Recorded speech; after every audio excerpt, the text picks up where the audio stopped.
Welcome to Undiscovered America TV, where today we're going to turn up the volume and have a look at the crucial role music plays in our lives and our journeys.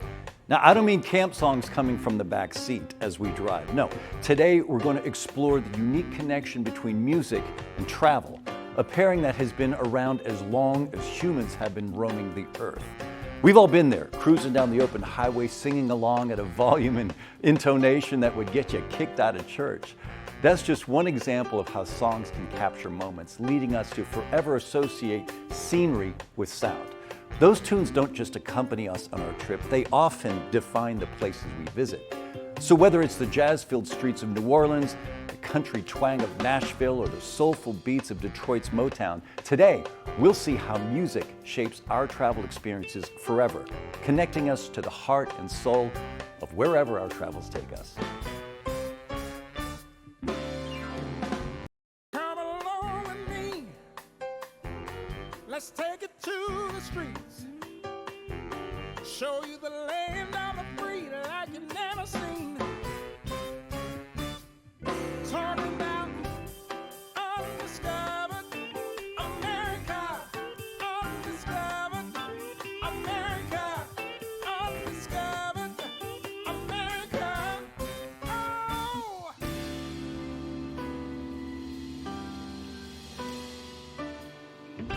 Undiscovered America.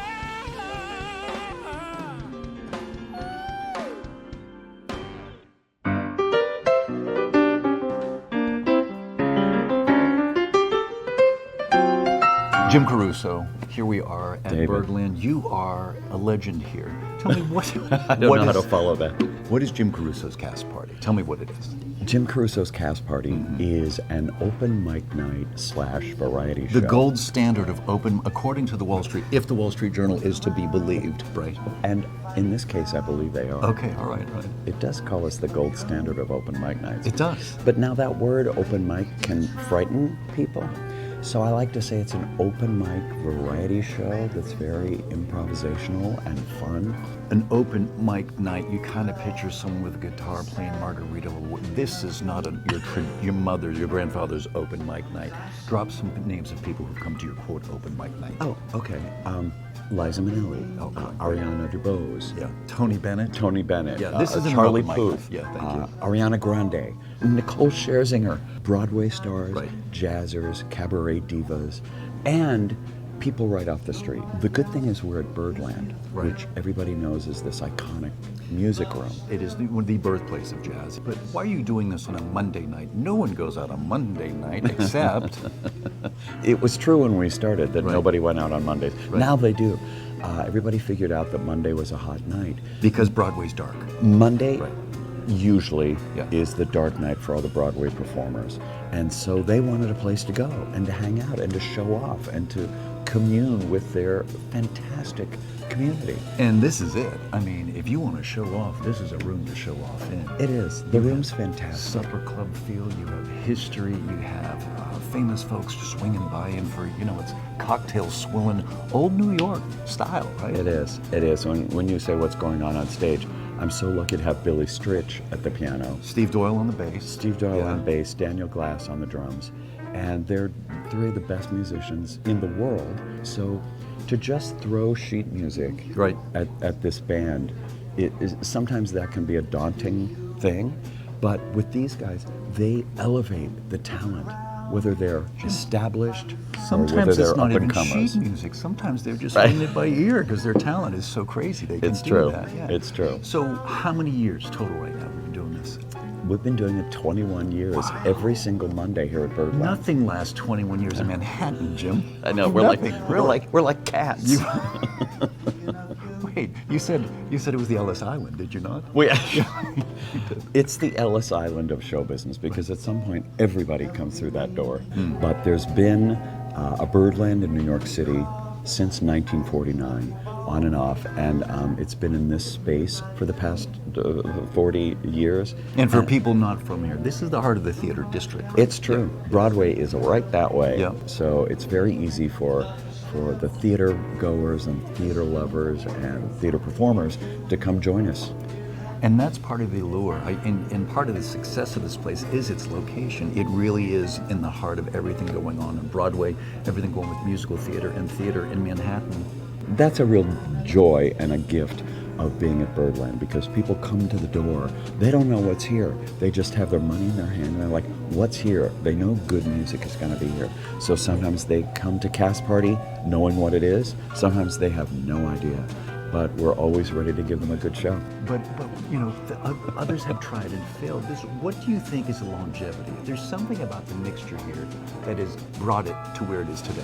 Well, what do you think that is? Thank you for that. I think it's many things. I think it's the fact that we're at a world-renowned music room. Sure. It's the fact that the musicians are as top-notch as humanly possible. In a musical capital of the world. Exactly. Right. We're in New York City. We're Yeah. right in Times Square. It's as good as it gets. And so I think people trust that it's going to be a terrific evening.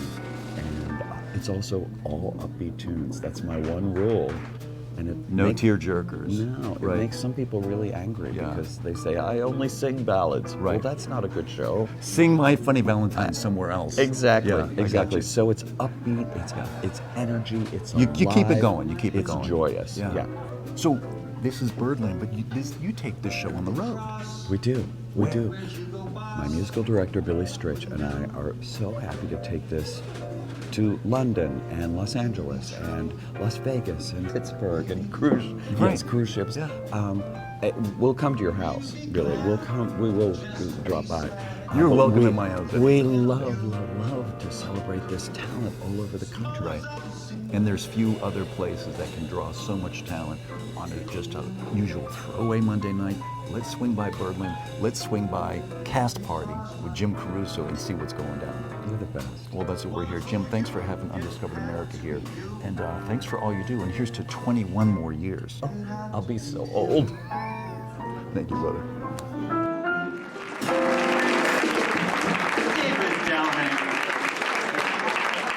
Hey, we'll be back with more right after this quick break.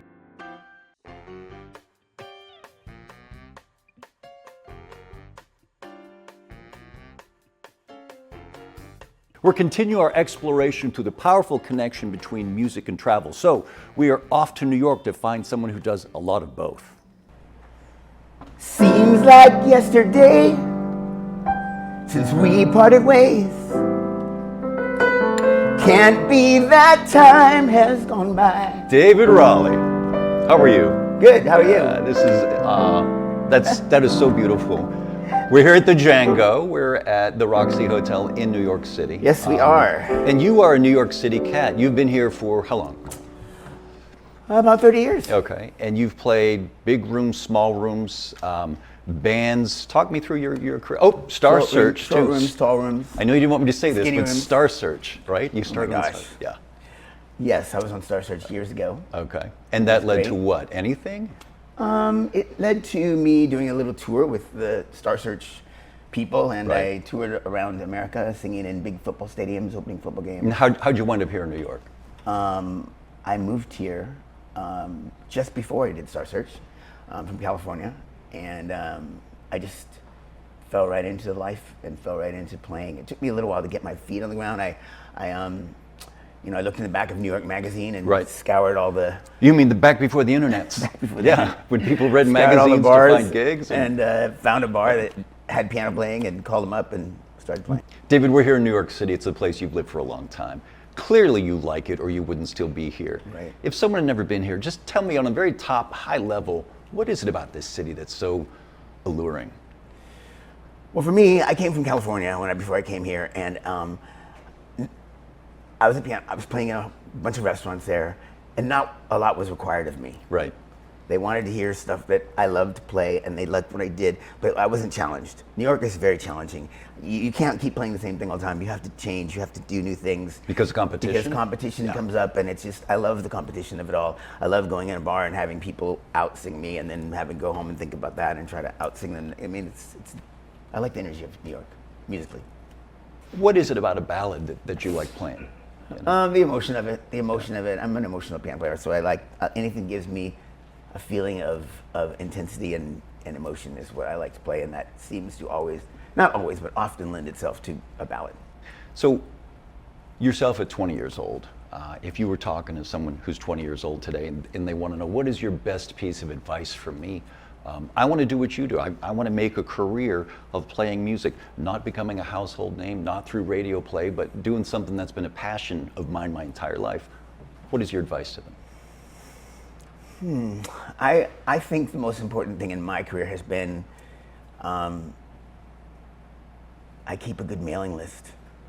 I make sure I go around and ask people for their emails and their addresses, and I follow through with cards, and I try to That is a great bit of advice. I try to keep that on because I think that's what maintains my ability to pack a room when I have to do that. I Right. mean, because I am always keeping my customers. That is a always- very simple and very direct and very attainable thing for anybody watching this, right? That stay in touch with your crowd, you know, let them know where you are.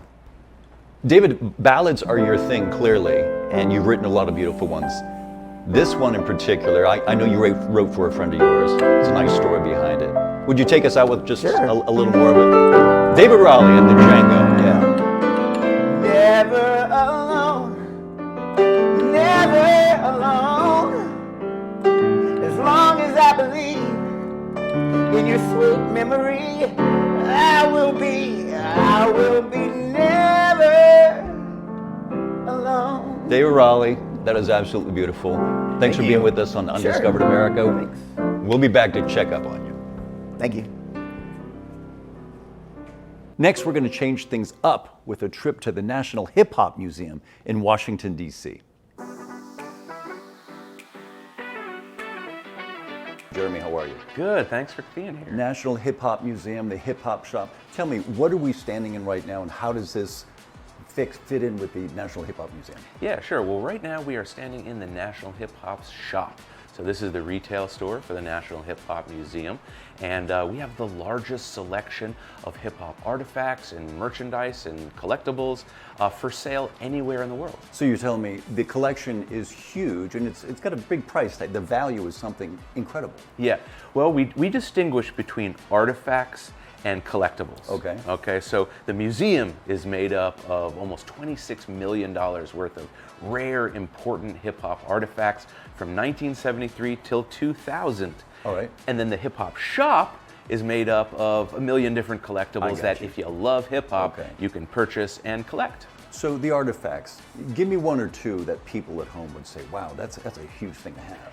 Well, I'm really excited to tell people that for the first time ever, DJ Kool Herc's turntables and sound system that he used to invent hip hop will be on display publicly in New Jersey August 31st, and that's one of our crowning jewels, Right. because it's so important. But we also have things like Dapper Dan's Rakim Gucci leather jacket. We have a brick from Eminem's childhood home in 8 Mile, Right. and we even have like Biggie Smalls' RIAA Platinum Big Papa plaque, the Fat Boys costumes Right. from all of their performances in Disorderlies, a boxing glove from LL Cool J's Mama Said Knock You Out music video, and all sorts of very rare flyers and posters from the very early days that really aren't around anymore. Hip hop is 51 this year, coming 51, right? Just turned 50. But it's unfair to treat it like a 50-year-old person. Where in the evolution of hip hop do you think we are right now? Is it still in its infancy? Oh my goodness, that's probably the greatest question about hip hop that anyone could ask. At 50 years, I think Americans have just realized the importance and power and significance of this music and culture. Now I think the next 50 years should be using hip hop as a catalyst, as a tool, Okay. as an education device to help move positive policies and human connectedness forward. The edges of what you do and what you're responsible for. It's not just promotion and cultural preservation, but you're also into advocacy. Tell us just a bit about that. Yeah, well, we have a hip hop healthcare fund. And hip hop healthcare doesn't mean that we're trying to be Care First Blue Cross. It means that we're trying to take care of our own community. Okay. And if you have sold hip hop records and you've made an impact on America's largest cultural export, we have a responsibility to make sure that you're okay. And if you fall on tough times, Right. medically, financially, or in any way, shape, or form, the museum wants to be there to get your back and to make sure that you have the support and you have important resources to help you get back on your feet. And to us, it's not just about hip-hop healthcare. It's about the issues that matter to parents at large. Okay, right. Yeah. And speaking of issues, you guys also go into intellectual property, right? Yes. About protecting hip hop. Tell me Yeah. about that. So we work with the RIAA to make sure that, AI, Record Industry of America. the Recording Industry Recording Association of America, is an incredibly important advocacy group. And they're important because if there is no entity that steps up to bat and goes to bat for these hip hop legends, their property, their trademarks, their licenses, their masters Sure. are in jeopardy. And so I think we have a right. The RIAA does an amazing job. We've worked with them, but we're working with many different aspects of the hip hop community to make sure that these artists control and maintain their licenses and their masters. Congratulations on your success so far, and thank you for your participation and your care for this American cultural phenomenon. Thank you so much for having Thanks me. for being with us. Appreciate you. Stay tuned, because like our friend Willie Nelson says, we're going to get on the road again right after this short break. Don't go anywhere.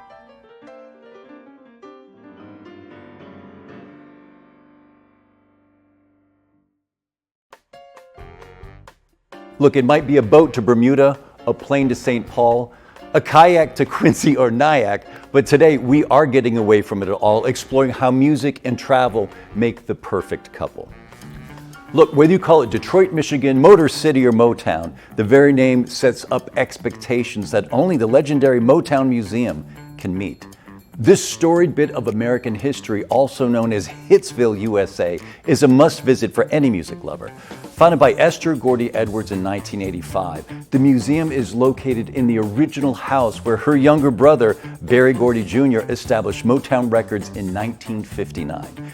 This modest abode on West Grand Boulevard in Detroit became the birthplace of the Motown sound, a unique blend of gospel, jazz, rhythm, and blues that Gordy himself dubbed the sound of young America. I love that. And it's a sound that changed the music industry forever. This place is not fancy, and it's not supposed to be, since it transports visitors back to the original place in 1960s, while guides provide backstories and anecdotes about legendary artists. You'll walk through the same rooms where iconic songs were recorded, including the famous Studio A in the basement, known as the Snake Pit. Here, the Funk Brothers, Motown's house band, laid down tracks for countless hits by the Supremes, Marvin Gaye, and the Jackson 5, to name just a few. One of the highlights is the apartment where Berry Gordy and family actually lived during the early days of the label, providing an intimate glance at the man whose determination and passion fueled Motown's success. You'll also explore the retro-style offices of Hitsville, USA, complete with original recording equipment and vintage memorabilia. And while the Motown Museum celebrates its incredible history, it has its eyes squarely on the future in the form of a $50 million expansion that will house a 50,000 square foot world-class entertainment and education center. This addition is known as Hitsville Next, and its aim is to continue Motown's legacy by fostering creativity and innovation in the music industry. In other words, keeping the beat alive. There are rotating special exhibitions as well, like the current showcase on Claudette Robinson, the First Lady of Motown, a member of the Miracles and a music industry trailblazer herself. Throughout the year, the Motown Museum hosts a variety of events, from galas and concerts to community programs and educational workshops. These events keep the spirit of Motown alive and provide opportunities for new generations to be inspired by the music and its cultural impact. We're Undiscovered America, but sometimes it pays to stop and reflect on how something so American as Motown has gone far beyond our borders, influencing not just our culture, but cultures around the globe for generations to come. Hey, up next, we're chatting with singer, actor, dancer Ian Campagno about his journey that brought him to the spotlight on Broadway. Seriously. Ian Campagno, how are you, sir? I'm great. How about yourself? Thanks for joining us on Undiscovered America. And you are the real stuff, too. Tell us about your career. You've been doing this for 15 years. Yeah, I've been a Broadway actor, singer, etc. Yeah, thank you. I've been going at it for about 15 years. I went to school for musical theater, and then came right to New York, started auditioning. You've done Broadway, off-Broadway, you've done theater, you do voice, you do everything there is to do, right? Well, that's the goal, you know, Yeah. is to be as malleable as possible, if you will, so that you can work in all aspects of acting, dancing, singing. Right. Yeah. And I've often wondered this. So you're a classic triple threat. Sure. Actor, singer, dancer. I like to think so. Well, I mean, but put those in order for me. Which one to you is most important? Which one to the business is most important? Because someone can't come in all level and all three. Well, some can. Well, some people can. Yeah, really. Yeah, there are some very talented people out there. I think it just depends on the project. But like, How would you rate yourself? Which Oh, you have to see. put them 1, 2, 3. Come on, See, putting you on the spot. Right. People ask this question a lot, Right. actually. And I think if I have to rank them, I'd probably say dancer, singer, actor. Although I really do try my best to be as good as I can at all of them. So you are on Broadway Yes, right now. currently am, You yes. have a fortunate position. You've made a career of this for 15 years. You're here in Manhattan. It seems like you have made a vision of what you want to be and a Broadway performer. And this is your 9 to 5, right? Yes. Yeah. Well, I mean, it's our 6 to Sure. 6 to 11, but Right, you know, right. we don't have quote unquote normal people hours. Right. But yes, it is my bread and butter. It's where I make my money. And yes, it was a dream of mine, and it has come true, and it's been absolutely incredible. And I mean, I think you make it sound easy. Always when we have someone's story looking back, oh, I came to New York, I did it all. That's the short version of it. Oh. This is an incredibly competitive I don't have to tell you that. Nope. But it is the competition, have just one of those that you've had pages of. Give me an idea of what that feels like. It's hard. It's really hard. It's very difficult, and the competition has only grown with all of the reality TV shows Right. and talent shows out there. Right. That's given an eye-opening to young people all over the country that you can go and do this and pursue this career. So they have started to. And now there's a whole new generation and a whole new world of people who are training and auditioning and starting younger Yep. when they train, so that by the time they get here, or even sometimes by the time they get to high school, Right. they're like fully well-rounded performers, Right. which is insane because when I was growing up, that was not the case. What is your definition of success? Because from the outside, it seems like you have a very successful Broadway career going. You live in New York, you're great. You got a great husband, you're all set. Do you feel successful? I do. I do feel successful. I think success is not necessarily measured on finances or things you've accumulated throughout your life, but I think you feeling like you've done yourself proud and that you've tried and that you're happy with what you've been able to accomplish, I feel like that is success. Well, we wish you continued success. Thanks for talking with us today, and we'll be the first one cheering for you in the first row, but just keep the sweat away. I'll try. All right. Thanks for having me. Thanks for being here.